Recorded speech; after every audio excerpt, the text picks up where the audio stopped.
เฮ้ยสบายดีไงสบายดีเมื่อนี้เอาอูเซล่ามาให้อย่างอยู่นี่มาล็อกกินฟรีมาล็อกกินฟรีมาล็อกกินฟรี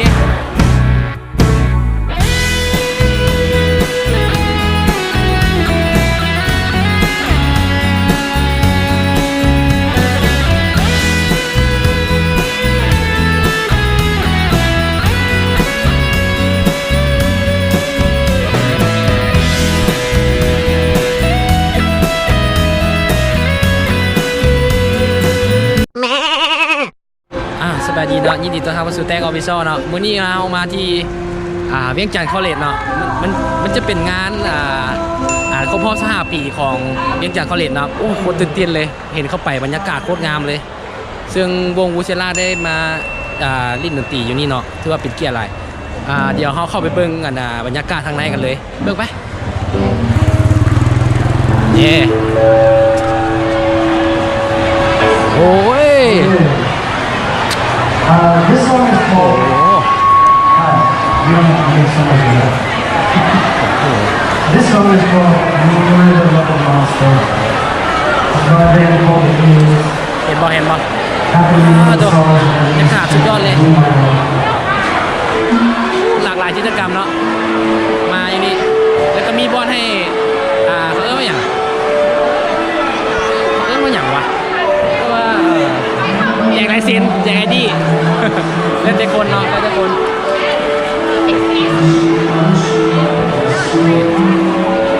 เอาพี่จะอยู่ใส่เนาะ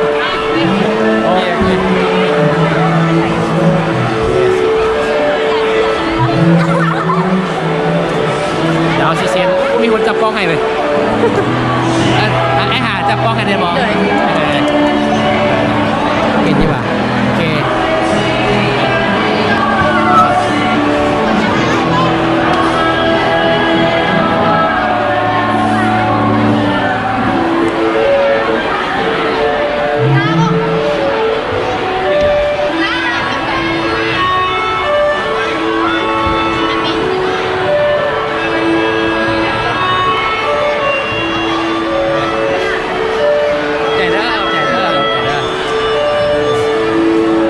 ซื้อซองเอาเลยซื้อซองเอาเลยอันนี้เขาจะเป็นรอเบิ้งกันนะในระบูธเนาะที่ว่ากระเจ้าอันพื้นขายอย่างแน่เนาะที่ว่าเขาเดี๋ยวนี้เขามีบัตรแบรนด์พาสเนาะแบรนด์พาสสามารถแลกเครื่องดื่มอาหารทุกอย่างเลยที่อยู่ในบูธนี้นะทุกบูธเลยในงานนี้นะโอเคเดี๋ยวเขาจะไปรอเบิ้งกันเดี๋ยวว่าต้องหามูก่อนหามูไปกินน้ำก่อนไปเนี่ยไปเลาะกินน้ำกูเนี่ยกินเลยไงกูดื่มอย่างเดียวกูไม่เลยสบายดีกับบ้องกันเฮ้ยสบายดีไงสบายดีเมื่อนี้เอาอูเซล่ามาให้อย่างอยู่นี่มาล็อกกินฟรีมาล็อกกินฟรีมาล็อกกินฟรีเป็นล็อกกินฟรีเบิ่งงานดูเบิ่งสภาพงานนี่นะแม่งโคตรคนหลายเลยว้าวสุดยอดเลยเดี๋ยวนี้เขามีบัตรอันนี้เป็นบัตรพิเศษสามารถนั่นเลยว่ะสามารถเล่นได้เพื่อนเลยว่ะวันนี้บูดได้ว่ะอย่างเงี้ยบูดแล้วก็อีตายเลยกินอีน่าจะมาทุกปีบ้านเลยไปครับกูไปเลยไปซื้อแตงว่าบัตรมันซื้อแตงเดี๋ยวแล้ว2 เดียว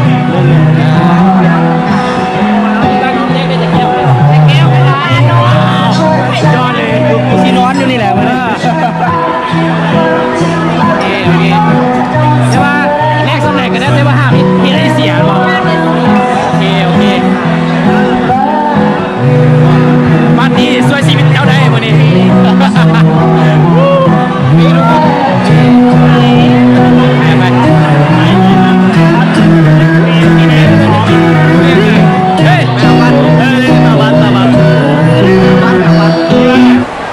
บรรยากาศมึงนะแม่งนี่กว่าเข้มของคนหลายใน4 ถ่ายเลยมึง3-4 ถ่ายเลยเฉพาะมือเดียวเลยนะมือเดียวโปรติโต้ของกระทุ้ไปนะโปรติโต้ไปประมาณนี้เลยเขามาเบิ้งบูเซล่ามึงนี่โปรติโต้มาว่ะแม่แล้วเขามานี่อย่างทุกคนมีบัตรนี่เรียกได้ว่ะเรียกได้ไหนมาได้ว่ะว่าเป็นต้นคลิปมาเล็กในบูธแบรนด์พาสสามารถแลกเครื่องดื่มอาหารทุกอย่างเลยที่อยู่ในบูธนี้นะ ทุกบูธเลยในงานนี้นะคือว่าบูธนั้นคือว่ากับเจ้าวันแรกได้โมเมนต์หรอว่าค่อย แฟนพัก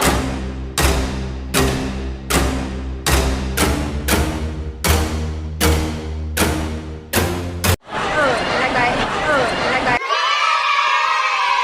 ตกใจเบิดว่าจะต้นคลิปว่าสามารถแลกได้ทุกอันได้ในบริษัท ใจสลายเลยพี่เกือบไม่ได้กินให้มึงมีเงินจะกี่เอาได้อย่างเดียวพอละ เสิร์ฟเสิร์ฟ ก็2อย่างเลยนะ ไปดี ไม่มีหลังจากไปเลาะมาแล้วเอามานั่งกินข้าวที่บ้านเขาซื้อเอาไปซื้อเอาไปเล็กเอามันนั่งข้างไปดีเนี่ยนี่อาหารที่เราได้มาเอาลายเลยก็เจ้าชื่อหน้าเขาชื่อ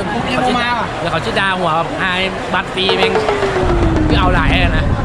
นี่ไม่ได้ไม่ได้สร้างความเป็นตัวไม่เห็นพวกนี่เฮ้ยเห็นได้บ้านเมียงก่อนขนมครกละ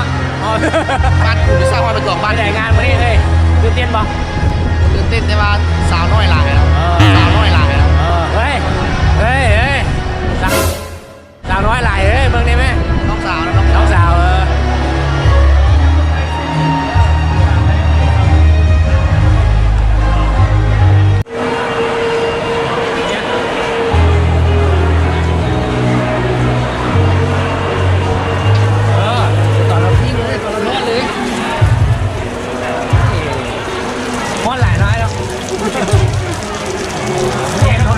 ชิมกล้องเลยแกงทอดเลยมึงอันนี้เป็นท่านตำนานยอจีน นี่เป็นท่าน ตำนานยอจีนเนาะเขาเคยกินอย่างเดียวชิลองมาเลย ปกตินี่ อยากให้ซอย โดยว่าเอามาซื้ออันนี้เลยว่าเอามีบัตร ได้มาขอบคุณเซลอันนี้ไม่จับอันนี้ ตำนานเหรอ วงเมื่อกี้นี่ลิ้นเมื่อกี้นี่ เฮ้ยตำนานนี่ ตำนาน ตำนาน ห้ามเขาจะเป็นตำนานปกตินี่ห้ามตั้งอยู่ใส่ ค่าเข้าโฮม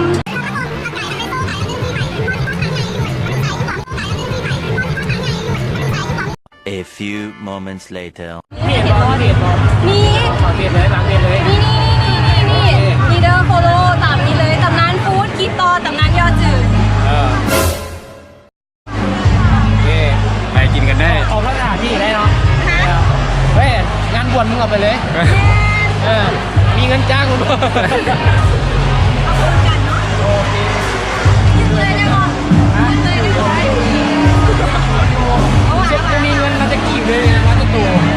ไม่พอใจ นี่เลยอยากกินฟรีเลยมาแจกกันนี่เด้อ โอ้ครับเป็นบ่ตรงนี้ ถามตอนนี้เขากับเดือดร้อนคนขนมเดือดร้อนเงินกับมัน เฮ้ย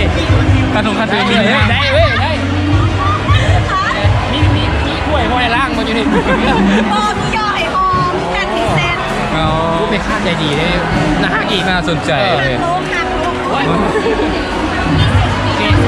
ตำนาน อาหารแกนไว้ที่สองไว้ ตำนานยอดจีนเนาะเขาตำนานยอดยืนมันติดเลยแม่งจะกินยังไงวะเดี๋ยวกูลองกินเที่ยวกันเป็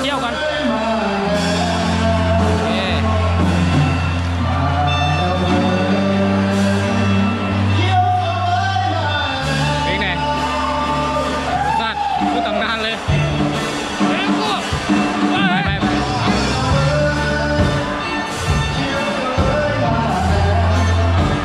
เอาไปจ้างหน่อยเฮากันจะได้ขึ้นนะเวทีลิ่นแล้วเนาะเพราะว่ามีจักรวงก่อนแกมีจักรวงออกมา ที่แน่ๆที่ว่าคุมของเรามามี3วงมีคุณอุ๊บเซราของเราแล้วก็เขียวเสลย 3 วงเนาะซึ่งเป็นวงลาว แน่นอนวงเราเนี่ย